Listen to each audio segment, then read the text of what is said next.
जय हिंद दोस्तों। आज के इस वीडियो के अंदर हम साइंस के एनालिसिस करेंगे जो कि क्वेश्चंस पूछे गए हैं CDS 1 2024 में। इस वीडियो में हम देखेंगे कि जो साइंस के क्वेश्चंस पूछे गए हैं उनके एग्जैक्ट सोर्सेज क्या हैं और उनका एनालिसिस करेंगे। तो साइंस से पहले हमने जो ज्योग्राफी है, पॉलिटी है, हिस्ट्री है और इकोनॉमिक्स है, ये चारों सब्जेक्ट के भी हमने एनालिसिस कर रखे हैं। उसका आपको प्लेलिस्ट का लिंक मिल जाएगा डिस्क्रिप्शन के अंदर, तो वहाँ पर आप देख सकते हो। प्लेलिस्ट में सारे सीक्वेंस वाइज अरेंज है, ठीक है। तो साइंस की अगर बात करें दोस्तों, 23 से 24 क्वेश्चन पूछे गए हैं, जिसमें से हमारे 9th 10th की जो एनसीईआरटी है उसमें हमारे 8 से 9 क्वेश्चन ही डायरेक्टली हमारे 9th 10th के एनसीईआरटी से पूछे गए थे। उसका जो बाकी क्वेश्चंस थे कुछ वो हमारी हायर स्टैंडर्ड के एनसीईआरटी से पूछे गए थे जो 11th 12th की थी, और कुछ क्वेश्चंस जो थे हमारे साइंस एंड टेक के पोर्शन से पूछे गए थे जो कि हमारे करंट से रिलेटेड थे। जो खासतौर से जो यूपीएससी सीएससी की तैयारी करते हैं वो लोग अलग से प्रिपेयर करते हैं साइंस एंड टेक, जो कि करंट बेस्ड होता है। तो जैसे वो क्वांटम कंप्यूटिंग वाला जो क्वेश्चन है इस टाइप के, ठीक है। तो चलिए अपनी वीडियो को स्टार्ट करते हैं। तो सबसे पहला क्वेश्चन क्या कह रहा है हमारा, which of the following is an amphoteric oxide. Amphoteric oxide इनमें से कौन सा है। ये बहुत ही बेसिक क्वेश्चन है, अगर आपने एनसीईआरटी पढ़ रखा होगा तो। सबसे पहला ऑप्शन कह रहा है MgO, दूसरा कह रहा है P4O10, अगला कह रहा है N2O और अगला कह रहा है Al2O3। तो दोस्तों इसका जो करेक्ट ऑप्शन है आपको ही पता होगा, ऑप्शन नंबर डी जो है इसका करेक्ट ऑप्शन है। Al2O3 जो होता है हमारा एम्फोटेरिक ऑक्साइड होता है, ठीक है। यहाँ पे आप देख सकते हो पेज नंबर 41 में। तो पेज नंबर 41 में हमारा जो क्लास 10th की एनसीईआरटी है, मेटल्स एंड नॉन मेटल्स वाला जो चैप्टर है, वहाँ पे आप देख सकते हो कि यहाँ पे देखें लिखा हुआ है कि such metals which react with both acid and as well as basis to produce salts and water are known as amphoteric oxide. ऐसे मेटल्स जो कि ऐसे मेटल ऑक्साइड जो कि एसिड और बेस दोनों से रिएक्ट करते हैं, तो उन्हें हम क्या बोलते हैं, एम्फोटेरिक ऑक्साइड बोलते हैं। और एल्यूमिनियम ऑक्साइड जो है इसका करेक्ट ऑप्शन होगा, करेक्ट इसका एग्जांपल भी है, ठीक है। तो यहाँ पे आप देख सकते हो ऑप्शन नंबर डी इसका करेक्ट ऑप्शन है। आगे बात करते हैं, which of the following is correct in order is the correct order of reactivity of MgAl Zn and Fe with HCl। तो ये हमारा रिएक्टिविटी से पूछा है, रिएक्टिविटी सीरीज से क्वेश्चन पूछा है। हर बार रिएक्टिविटी सीरीज में यूपीएससी पूछ लेता है क्वेश्चन, ऐसी बात नहीं है। तो ये वाला क्वेश्चन भी आप कर सकते थे। इसका जो करेक्ट ऑप्शन है वो आपका ऑप्शन नंबर ए है। यहाँ पे आप देख सकते हो पेज नंबर 45 पे क्लास 10th की NCERT metals and non metals chapter है। ये जो टेबल है ना, ये आपको याद कर लेनी है, चाहे आप निमोनिक बना के याद करो या कैसे भी याद करो। यूट्यूब पे अलग अलग वीडियोज़ हैं इसके निमोनिक बनाने की, तो कैसे भी याद करो, बट आपको ये याद होनी चाहिए क्योंकि इसमें हमेशा क्वेश्चंस आते हैं, इसे आप इग्नोर नहीं कर सकते, ठीक है। तो इसमें पूछा था सबसे ज़्यादा जो रिएक्टिविटी जो होती है उसे अरेंज करो, आपको डिक्रीजिंग ऑर्डर में अरेंज करना है, जिसकी सबसे ज़्यादा है ऐसे करके। तो देखो यहाँ पे मैग्नीशियम की सबसे ज़्यादा है, मोस्ट एक्टिव हमारे ऊपर वाले हैं, ठीक है, और नीचे घटते घटते हमारे लीस्ट रिएक्टिव होते जा रहा है। तो मैग्नीशियम की सबसे ज़्यादा है हमारे, उसके बाद तो फर्स्ट पे मैग्नीशियम आएगा, उसके बाद एल्यूमिनियम है, एल्यूमिनियम आएगा, जिंक है, फिर जिंक आएगा, फिर हमारा आयरन है, फिर ये हमारा आयरन आएगा, ठीक है। तो डायरेक्टली यहाँ से उठा के पूछा था इन्होंने कॉपी पेस्ट करके, ठीक है। तो इसलिए आपको ये चीज़ जो है, ये रिएक्टिविटी सीरीज आपको याद रखनी है। आगे बात करते हैं, मिथेनॉल इज टॉक्सिक बिकॉज। तो मिथेनॉल हमारा क्यों टॉक्सिक होता है, ये पूछा है हमारा इसमें एग्जामिनेशन में। तो दोस्तों इसका जो करेक्ट ऑप्शन है वो आपका ऑप्शन नंबर बी है।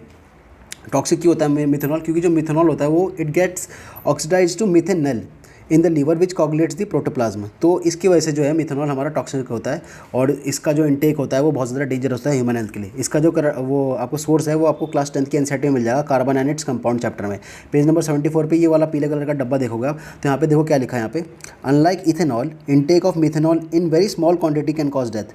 Methanol is oxidize in methanal in the river, ठीक है। देखो डिटो चीज़ बता रखी है कि methanol is oxidize in methanal in the river and methanal reacts rapidly with the component of एक सेकंड यहाँ पे मिटा देता हूँ, with the components of cell and coagulates the protoplasm, ठीक है। तो डिटो यही चीज़ बता रखी है यहाँ पे। ऑप्शन नंबर बी जो है इसका करेक्ट ऑप्शन होगा, ये भी हमारा एनसीईआरटी से ही था। आगे बात करते हैं, विनेगर इज़ व्हाट। ये भी डायरेक्टली हमारा एनसीईआरटी से था दोस्तों, कि विनेगर हमारा क्या होता है, 5 to 8% solution of acidic acid होता है या इन पानी के अंदर, या फिर 5 to 8% solution of carboxylic acid, या फिर इथेनॉल, या फिर प्रोपेनोइक एसिड। तो इसका दोस्तों करेक्ट ऑप्शन है वो आपका ऑप्शन नंबर ए है। हमारा विनेगर क्या होता है, 5 से 8% सॉल्यूशन होता है एसिडिक एसिड का पानी के अंदर। डायरेक्टली हमारा ये क्लास 10th की एनसीईआरटी है, कार्बन एंड इट्स कंपाउंड, उसमें इथेनोइक एसिड वाला जो टॉपिक है पेज नंबर 73 पे। यहाँ पे चले जाना, देखो डिट्टो लाइन बाय लाइन यही बता रखी है कि 5 to 8% solution of acidic acid in water is called vinegar, ठीक है। तो डिट्टो ये चीज़ बता रखी है, और ये काफ़ी ज़्यादा प्रिजर्वेटिव में यूज़ होता है। तो ऑप्शन नंबर ए इसका करेक्ट ऑप्शन होगा, ये भी आप कर सकते थे, एनसीईआरटी के अंदर था डायरेक्टली। नेक्स्ट क्वेश्चन हमारा, pulse is felt due to the rhythmic contraction and relaxation of what. तो पल्स जो है हमारा किसकी वजह से होता है, चैम्बर ऑफ हार्ट की वजह से होता है, वॉल की वजह से होता है, ऑर्टा या फिर मेन आर्टरीज की वजह से होता है, या फिर वॉल्स ऑफ हार्ट की वजह से होता है। तो इसका दोस्तों जो करेक्ट ऑप्शन है वो आपका ऑप्शन नंबर सी है, जो ऑर्टा और हमारा मेन आर्टरीज है, इसकी जो रिदमिक कॉन्ट्रैक्शन और रिलैक्शन है, इसकी वजह से जो हमारा पल्स है वो हमारा फील होता है। इसका जो करेक्ट वो आपको सोर्स है वो आपको पेज नंबर 107 में मिल जाएगा, क्लास 10th की एनसीईआरटी। ये ब्लड प्रेशर वाला जो डब्बा है यहाँ पे आपको मिल जाएगा कि बेसिकली इसमें पल्स के बारे में बता रखा है, यहाँ पे देख सकते हो। यहाँ पे डायग्राम में बता भी रखा कि जो हमारी वेन है हमारी क्या है, आर्टरी है, और ये जो हमारा बीपी नापने वाली जो मशीन होती है वो लगा रखी है। और यहाँ पे बता भी रखा है देखो कि this pressure is much greater in the arteries than the veins. ठीक है, तो आर्टरीज जो होती हैं हमारी, जो ये आर्टरीज हैं, इसमें सबसे ज़्यादा प्रेशर होता है हमारा कंपेयर टू वेन्स। ठीक है, तो इसलिए आर्टरी से यहाँ से भी आप आइडिया लगा सकते थे कि इसका जो करेक्ट ऑप्शन होगा ऑप्शन नंबर सी होगा। इसलिए दोस्तों जो एनसीईआरटी है उसकी हर एक फिगर, हर एक एक्टिविटी इंपॉर्टेंट है, क्योंकि वहाँ से क्वेश्चन पूछ रखे हैं। ठीक है, यहाँ पे देखो डायग्राम भी अगर आपको ये याद रहता है आर्टरी वाला, कि आर्टरी जो है ये कंट्रैक्ट होती है और वो होती है एक्सपैंड होती है, और ये जो हमारा ब्लड प्रेशर वाली मशीन है इसी चीज़ को मेजर करती है, और यहाँ से हमें अपना पल्स रेट पता चल जाता है और ब्लड प्रेशर पता चल जाता है। ठीक है, तो इसलिए जो है ऑप्शन नंबर सी का करेक्ट ऑप्शन है। बाकी क्लास 7 की जो एनसीईआरटी है पेज 71, यहाँ पे भी बता रखा है कि this throbbing is called pulse and it is due to blood flowing in the arteries. ठीक है, तो आर्टरीज के अंदर जो ब्लड फ्लो करता है उसकी वजह से है, तो ये इसका करेक्ट ऑप्शन होगा ऑप्शन नंबर सी। ठीक है, आगे बात करते हैं हमारा। और दोस्तों इसमें एक और चीज़ आपको याद रखनी है, जब आप ये पढ़ोगे तो जो बता रखे हैं सिस्टलिक और डायस्टोल जो प्रेशर है, इस पर भी एक बार यूपीएससी ने क्वेश्चन पूछा है सीडीएस के अंदर ही, तो ये भी आपको याद रखना है कि सिस्टोलिक प्रेशर क्या होता है, डायस्टोलिक प्रेशर क्या होता है, ये आपको पढ़ के याद रखना है। नेक्स्ट बात करते हैं हम, from which among the following are blood clotting factor released.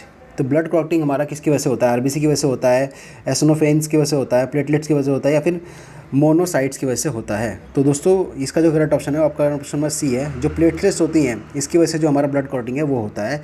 Page number 10 पे आप चले क्लास 10 की एनसीईआरटी में चले जाना, पेज नंबर 107 में ही, जो लाइफ प्रोसेस वाला जो हमारा चैप्टर है उसके अंदर। ठीक है, तो वहाँ पे आप देखोगे यहाँ पे कि ये चीज़ बता रखी है हमारे प्लेटलेट्स के बारे में, इसमें इंफॉर्मेशन दे रखी है।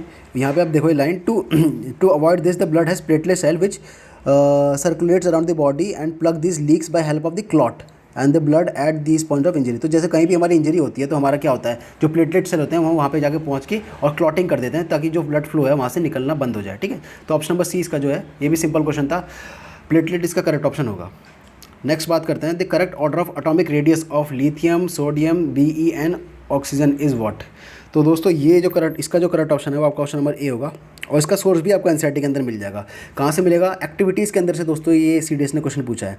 तो बहुत देख सकते हो, बहुत ही माइन्यूटली छोटी छोटी डब्बों से, छोटी छोटी एक्टिविटीज़ से सीडीएस जो है क्वेश्चन पूछता है अपनी एनसीईआरटी के अंदर। तो एनसीईआरटी के अंदर कुछ भी नहीं छोड़ना, एक्टिविटीज़ को भी नहीं छोड़ना आपको। ठीक है, अब देखो यहाँ पे डिटो चीज़ बता रखी है, यहाँ पे atomic radii of element of the second period are given below. ठीक है, तो यहाँ पे क्या दे रखा है, सबके एटॉमिक रेडिया दे रखे हैं। देखो इसने कौन कौन से पूछे थे, यहाँ पे बीई था, ऑक्सीजन था, लिथियम था और सोडियम था। देखो यहाँ पे भी है बीई, ऑक्सीजन, लिथियम और सोडियम जो वाला जो है वो यहाँ पे आपको 5.8 जो अगली एक्टिविटी है वहाँ पे दिख जाएगा कि सोडियम का भी एटॉमिक रेडियस हमें दे रखा है। तो ये भी आपको अगर याद होता, ठीक है, वैसे बच्चे उतना ध्यान से पढ़ते नहीं है, बट किसी ने अगर पढ़ा होगा तो सोर्स तो इसका डायरेक्टली आपको एनसीईआरटी के अंदर मिल ही जाएगा। देखो सबसे ज़्यादा हमारा किसका एटॉमिक रेडियस है, सोडियम का है, 186 पिकोमीटर है, तो सबसे ज़्यादा हमारा सोडियम होगा। उसके बाद हमारा लिथियम का है 152 है, उसके बाद हमारा बीई का है 111 और ओ का है हमारा 66। ठीक है, तो इसलिए ऑप्शन नंबर ए जो है ये इसका करेक्ट ऑप्शन होगा। ठीक है, तो डायरेक्टली यहाँ से पूछा है। इससे पहले जो यूपीएससी था उसने ये पूछा था कि 1 पिकोमीटर में कितना वो होता है हमारा, क्या बोलते हैं, मीटर होता है। ठीक है, तो ये भी आपको यहाँ से मिल जाएगा, तो इसलिए मैंने यहाँ पर हाईलाइट भी कर रखा है। तो ये चीज़ भी आपको एनसीईआरटी के अंदर देखने को मिल जाएगी। तो ऑप्शन नंबर ए जो है इसका करेक्ट ऑप्शन होगा। नेक्स्ट बात करते हैं, which of the following catalytic system is use for the reduction of unsaturated hydrocarbon of saturated hydrocarbons. दोस्तों ये भी आपको सोर्स आपको डायरेक्टली एनसीईआरटी के अंदर मिल जाएगा। जो निकल और H2 होता है हमारा, ये हमारा कैटलिस्ट यूज़ होता है। और क्लास 10 की एनसीईआरटी जो है पेज नंबर 71 में चले जाना, ये एडिशन रिएक्शन वाली चीज़ में। यहाँ पे आप देखोगे जो पैलेडियम या फिर निकल जो होता है हमारा, ये हम एज अ कैटलिस्ट यूज़ करते हैं। देखो यहाँ पे निकल कैटलिस्ट प्लस H2 जो है ये हाइड्रोजनेशन के लिए यूज़ करते हैं हम। ठीक है, यहाँ पे देख सकते हो आप, vegetable oils generally have long unsaturated hydrocarbon chain while animal fats have saturated hydrocarbon chain. तो इसके लिए जो हमारा कैटलिस्ट यूज़ होता है हमारा निकल ही यूज़ होता है, यहाँ पर दे रखा है। तो अगेन ये भी हमारा एनसीईआरटी से था, तो ये भी आप कर सकते थे। अगला बात करते हैं, which of the following correctly describe the principle of working of N atomic clock. तो दोस्तों इससे पहले जितने भी हमारे क्वेश्चंस थे ये सारे हमारे 9th-10th के एनसीईआरटी से थे। अब जो हमारे जो क्वेश्चंस होंगे ये हमारे हायर स्टैंडर्ड के एनसीईआरटी से होंगे। तो क्या बोल रहा है, which of the following correctly describe the principle of working of N atomic clock. तो एटॉमिक क्लॉक की जो वर्किंग है उस पर कौन सा प्रिंसिपल काम करता है। तो दोस्तों इसका जो करेक्ट ऑप्शन है वो आपका ऑप्शन नंबर सी होगा। ये क्लास 11th की जो एनसीईआरटी है फिजिक्स की, पेज नंबर 22 पे यहाँ पे दे रखा है ये एटॉमिक क्लॉक के बारे में, कि बेसिकली यहाँ पे क्या होता है कि यहाँ पे देखो आप जो इसमें हाईलाइट कर रखा है हमने ग्रीन से, कि we now know an atomic standard time which is based on the principle vibration produce in the caesium atom. ठीक है, तो सीजियम एटम के अंदर जो प्रिंसिपल वाइब्रेशन होती है उसकी वजह से ये चीज़ होती है। This is the basis of cesium clock और also called as atomic clock. ठीक है, तो ये जो सीजियम एटम के अंदर जो वाइब्रेशन होती है उसकी वजह से होता है, तो ऑप्शन नंबर सी इसका करेक्ट ऑप्शन होगा। नेक्स्ट बात करते हैं, which of the following statement is या are correct about vaccination that provides protection against an infectious disease. तो वैक्सीनेशन से रिलेटेड पूछा है, पहले भी पूछ रखा है सीडीएस ने वैक्सीनेशन से रिलेटेड क्वेश्चन। तो इसमें दोस्तों बात करें तो ये आपको क्लास 12 की जो एनसीईआरटी है बायो की, चैप्टर का नाम है human health and disease, page number 152 पे आपको मिलेगा ये चीज़ कि जब हम वैक्सीनेशन जब होती है तो हमारा क्या होता है, एंटीबॉडीज़ प्रोड्यूस होती है बॉडी के अंदर, ठीक है। The antibodies produce in the body against this antigen would neutralize the pathogen against agents during the actual infection, ठीक है। तो ये बेसिकली हमारा क्या होता है, जब वैक्सीनेशन होती है हमारी, तो जिस चीज़ से हम वैक्सीनेट कर रहे हैं अपनी बॉडी को, उस चीज़ का उस डिजीज़ का या फिर उस चीज़ का एक स्मॉल पार्ट हम बॉडी के अंदर डालते हैं थ्रू वैक्सीनेशन। उससे क्या होता है कि जो हमारी बॉडी है वो एंटीबॉडीज़ प्रोड्यूस कर लेती है उस चीज़ को फाइट करने के लिए। फिर नेक्स्ट टाइम जब वो डिजीज़ हमारी बॉडी के अंदर एंटर करती है तो हमारी बॉडी के पास ऑलरेडी उस टाइप के एंटीबॉडीज़ होते हैं जो कि उससे फाइट करके न्यूट्रलाइज कर देते हैं, ठीक है। तो इसलिए जो होगा ये वाली चीज़ होगी, इसका जो सेकंड ऑप्शन है इसका करेक्ट ऑप्शन होगा कि that it produces antibodies against the infection, ठीक है। वैक्सीनेशन से ये हो जाता है, ठीक है। तो और बाकी वैक्सीनेशन के अंदर जो है हमारा जो लाइफ प्रोसेस वाला जो चैप्टर है उसके अंदर भी दे रखा है क्लास 10 के एनसीईआरटी के अंदर, ठीक है। तो इसका जो करेक्ट ऑप्शन होगा ऑप्शन नंबर बी होगा। नेक्स्ट बात करते हैं, which cell of the human body have no nucleus. कौन सा सेल है जिसके पास कोई भी न्यूक्लियस नहीं है। इसका दोस्तों करेक्ट ऑप्शन होगा आपका ऑप्शन नंबर सी है। जो रेड ब्लड सेल होता है हमारा उसके पास कोई न्यूक्लियस नहीं होता। इसका सोर्स जो है आपको क्लास 11 के एनसीईआरटी के अंदर देखने को मिलेगा बायोलॉजी के पेज नंबर 279 में आप आओगे अगर इस वाले हेडिंग के अंदर फॉर्म एलिमेंट्स के अंदर, तो यहाँ पे देखोगे तो ये लिखा है the RBCs are divide of nucleus, ठीक है। यानी कि आरबीसीज के अंदर न्यूक्लियस नहीं होता है, ठीक है, in most of the mammals and are biconcave in shape, ठीक है। तो ये आपको याद रखना है ऑप्शन नंबर सी जो है कि आरबीसी के पास न्यूक्लियस नहीं होता। और आप इसको शेप भी याद रखना कि इनका शेप क्या होता है, बायोकॉन्केव होता है। आगे बात करते हैं, photo 51 refers to an image of what, crater on the moon, DNA molecules, the virus responsible for कोविड-19, the virus responsible for common cold. तो इसका दोस्तों करेक्ट ऑप्शन है वो आपका ऑप्शन नंबर बी है। जो फोटो 51 है ये हमारा डीएनए मॉलिक्यूल्स को रिप्रेजेंट करता है, इसकी इमेज है ये। अब दोस्तों इसका जो सोर्स है वो आपको क्या नाम है, क्लास 12 की एनसीईआरटी जो है बायो की पेज नंबर 97 पर अगर आप आओगे यहाँ पे तो यहाँ पे दो साइंटिस्ट के नाम रख रखे हैं, Morris Wilkins and Rosalind Franklin, ठीक है। तो ये जो दो लोग थे इन्होंने क्या प्रोड्यूस किया था, इन्होंने ये प्रपोज किया था, it propose a very simple but famous double helix model for the structure of DNA.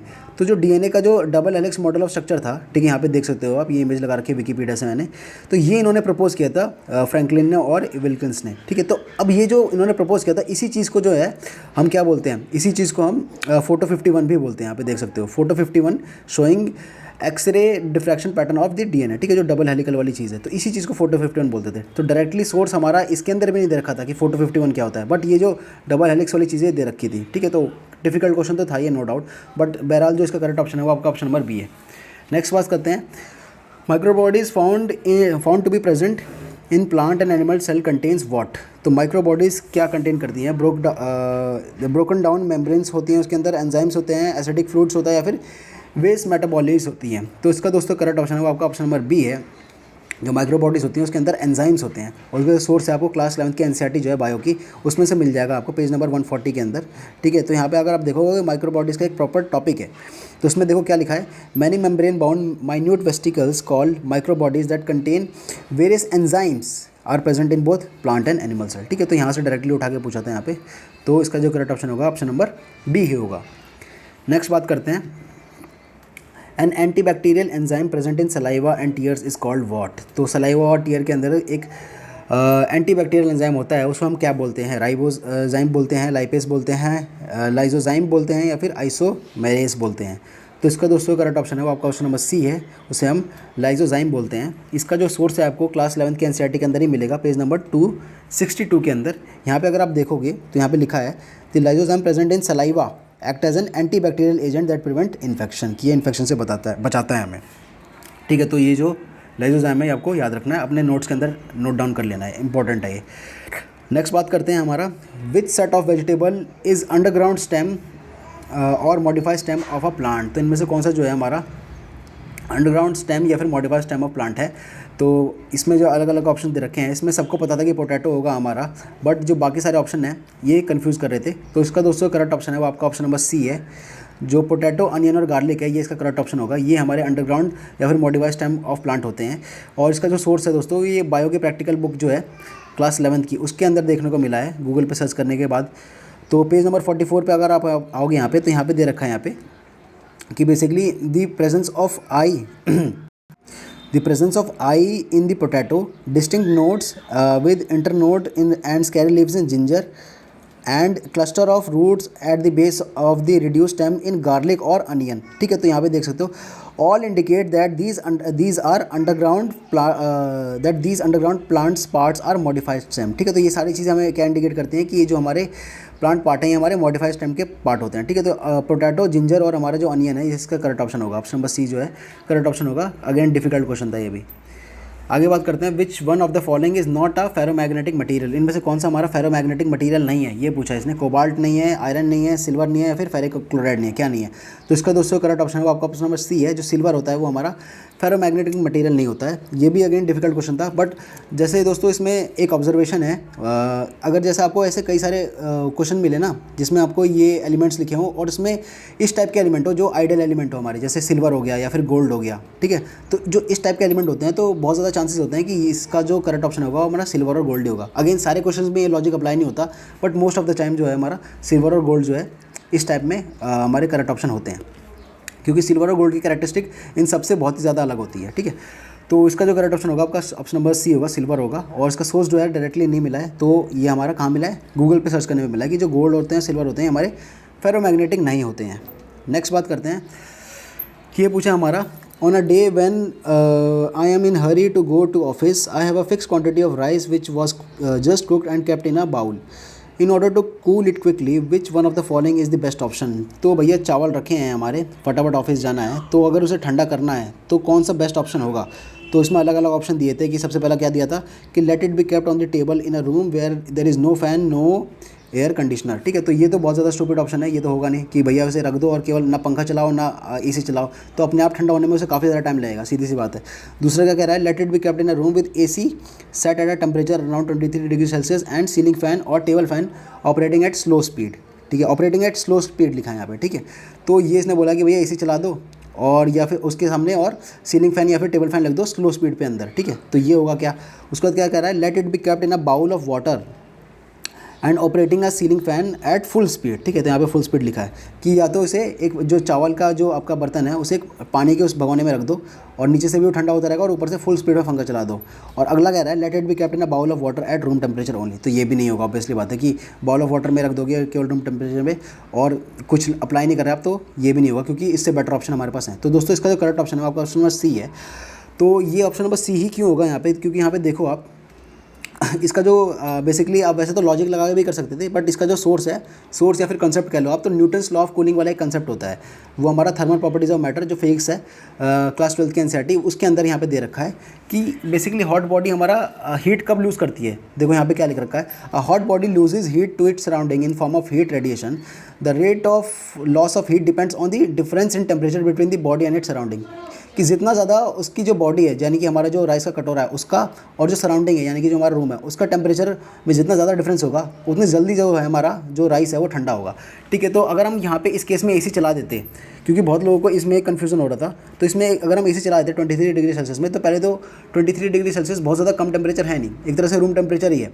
ठीक है, उसके बाद हमारा फ़ैन भी हम चला रहे हैं तो स्लो स्पीड पे चला रहे हैं, तो इसलिए ये चीज़ नहीं होगी।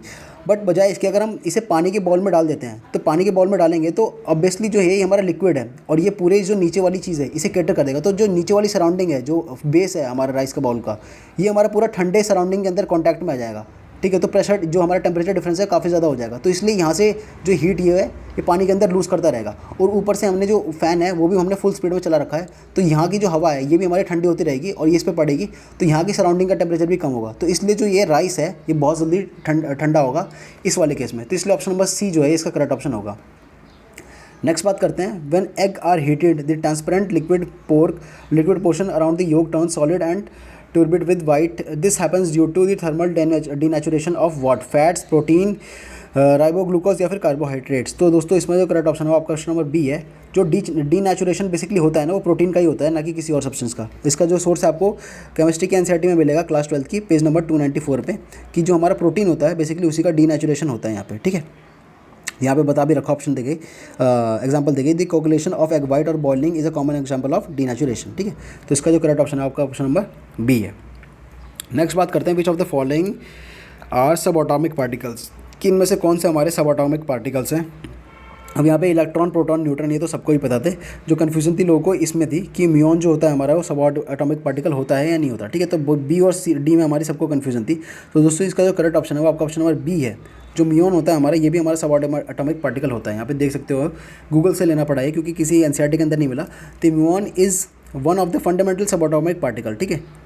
तो ये भी हमारा एक सब एटॉमिक पार्टिकल ही है। तो इसलिए ऑप्शन नंबर बी जो है, सारे स्टेटमेंट ये सारे ही हमारे सब एटॉमिक पार्टिकल हैं। ऑप्शन नंबर बी इसका करेक्ट ऑप्शन होगा। नेक्स्ट बात करते हैं, which of the following is known as cetane, ठीक है। Which of the following is known as cetane. तो दोस्तों अब यहाँ से जो हमारे हायर स्टैंडर्ड वाले जो क्वेश्चंस थे ना, ये भी हमारे खत्म हो गए हैं। अब जो क्वेश्चंस आएंगे हमारे, ये जो क्वेश्चंस अब आ रहे हैं, ये हमारे साइंस एंड टेक पोर्शन जो होता है उससे पूछे गए हैं, जो कि पहली बार पूछे गए हैं सीडीएस के अंदर, वरना ये सिविल सर्विसेज के एग्जामिनेशन के अंदर ही पूछे जाते थे, ठीक है। तो इसमें क्या बोल रहा है ये कि हमारा which of the following is known as cetane. तो सीटेन किसे कहते हैं हम? तो ये वाला जो दोस्तों क्वेश्चन है, इसका जो करेक्ट ऑप्शन है आपका ऑप्शन नंबर ए है। जो हेक्साडेकेन होता है ये हमारा, इसे हम सीटेन भी बोलते हैं, हमने इंटरनेट से लिया है। Cetane which is also sometimes refer to as hexadecane और आइसोसीटेन, ठीक है। तो ये हमारा एक कलरलेस गैस होती है with the chemical formula of this, ठीक है। और ये हमारा डीजल इंजन वगैरह के शायद अंदर यूज़ होता है यहाँ पे, ठीक है। तो जो भी है इसका जो करेक्ट ऑप्शन है ऑप्शन नंबर ए है, और डिफिकल्ट क्वेश्चन है, ये करने लायक नहीं था। नेक्स्ट बात करते हैं, qubit refers to a two valued quantity used in what. तो क्यूबिट हमारा किसके अंदर यूज होता है? क्लासिकल कंप्यूटर के होता है, क्लासिकल क्रिप्टोग्राफी के अंदर यूज होता है, या फिर क्वांटम कंप्यूटर के अंदर होता है, या फिर लेजर के अंदर यूज होता है। तो इसका दोस्तों करेक्ट ऑप्शन है वो हमारा क्या है कि हमारा जो क्वांटम कंप्यूटिंग है उसके अंदर हमारा यूज होता है क्यूबिट। तो ऑप्शन नंबर सी जो है इसका करेक्ट ऑप्शन होगा। यहाँ पे आप देख सकते हो व्हाट इज क्यूबिट। तो qubit is a quantum bit that is the basic unit of information use in end code of the quantum computing. तो क्यूबिट हमारा क्वांटम कंप्यूटिंग के अंदर यूज़ होता है। ये भी हमारा साइंस एंड टेक सही था। नेक्स्ट बात करते हैं, the giant metrewave telescope radio telescope consist of what. अब ये वाला तो दोस्तों था क्वेश्चन, ये हमारा साइंस एंड टेक से था और ये हमें थोड़ा बहुत न्यूज़ में भी था। तो इसमें बेसिकली पूछा है कि जो हमारा जायंट माइक्रोवेव रेडियो टेलीस्कोप है ये हमारा किसके क्या कंसिस्ट करता है? सिंगल पैराबोलिक एंटीना कंसिस्ट करता है, या फिर मल्टीपल पैराबोलिक एंटीना कंसिस्ट करता है, या फिर मल्टीपल सर्कुलिक हमारा जो एंटीना है वो कंसिस्ट करता है, या फिर हमारा कॉम्बिनेशन करता है, सर्कुलर भी करता है और पैराबोलिक भी करता है। तो इसका दोस्तों करेक्ट ऑप्शन है वो आपका ऑप्शन नंबर बी है। यहाँ पे आप देख सकते हो जो हमारा ये चीज़ है GMRT, इसे शॉर्ट फॉर्म में GMRT बोलते हैं, जायंट माइक्रोवेव रेडियो टेलीस्कोप। ये हमारा न्यूज़ में रहा था, ख़ास तौर से ये 2023 में न्यूज़ में रहा था, जून जुलाई के अराउंड में, क्योंकि इसने जो ग्रेविटेशनल वेव्स आती हैं थ्रू ब्लैक होल्स वगैरह उसे स्टडी किया था इसने, ठीक है। इस टाइप की कुछ न्यूज़ आई थी, ठीक है। तो उसमें जो ये चीज़ है ये हमारा इंडिया का खुद का है, तो इस वजह से न्यूज़ में आया था कि India's largest radio telescope plays a key role in detecting the universal vibration, ठीक है। तो ये बेसिकली हमारा क्या होता है यहाँ पे देख सकते हो उसके बारे में कि it is an array of 30 fully steerable parabolic radio telescope, ठीक है। तो ये जो हमारा ऑप्शन नंबर बी इसका करेक्ट ऑप्शन होगा। डिफिकल्ट क्वेश्चन था अगेन। तो नेक्स्ट बात करते हैं, which of the following has the highest ionic character. तो इसमें सबसे ज़्यादा आयनिक कैरेक्टर किसका होता है? इसका जो करेक्ट ऑप्शन है ऑप्शन नंबर डी है, K2 इसका सबसे ज़्यादा आयनिक कैरेक्टर होता है। ये इसका मेरे को सोर्स कहीं पे भी नहीं मिला है, इंटरनेट पर थोड़ा बहुत सर्च करके मिला है। तो दोस्तों यहाँ से हमारे साइंस के भी सारे क्वेश्चन कंप्लीट हो गए हैं। और साइंस की अगर बात करें दोस्तों, तो 9th 10th के जो NCERT है वहाँ से हमारे केवल 8 क्वेश्चन पूछे गए थे इस बार, केवल 8 ही क्वेश्चन पूछे गए थे 9th 10th के NCERT में। और जो 11th 12th है वहाँ से कुछ क्वेश्चन पूछे गए थे जो कि सारे करने लायक नहीं थे, 1-2 आप कर सकते थे वो भी, उसके बाद दो बाकी सारे डिफिकल्टी थे। और साइंस एंड टेक तो हमारा यहाँ पे बिल्कुल ही सरप्राइज था, किसी को एक्सपेक्टेड नहीं था। तो यहाँ से तो एक भी क्वेश्चन करने लायक नहीं था एक तरह से, ठीक है। तो दोस्तों यहाँ पे हमारा एनालिसिस पूरा साइंस का कंप्लीट होता है, और यहाँ पे हमारा सारे सब्जेक्ट का एनालिसिस कंप्लीट होता है। साइंस का भी हो गया है, पॉलिटी का भी हो गया, ज्योग्राफी का भी हो गया, इकोनॉमिक्स का भी हो गया है, और हमारा हिस्ट्री का भी हो गया है। इसके सारे हमारे जो है प्लेलिस्ट के अंदर आपको मिल जाएगा और डिस्क्रिप्शन के अंदर मिल जाएगा, ठीक है। और अब जो है थोड़ा अपने स्ट्रैटेजी वीडियोस के ऊपर बात करेंगे कि जो CDS 2 2024 है इसमें हमारी क्या स्ट्रैटेजी होनी चाहिए इंग्लिश के लिए, साइंस के लिए, और इंग्लिश के लिए और हमारे GS के लिए, ठीक है। तो मिलते हैं दोस्तों आपको अगली वीडियो में, तब तक के लिए जय हिंद, जय भारत।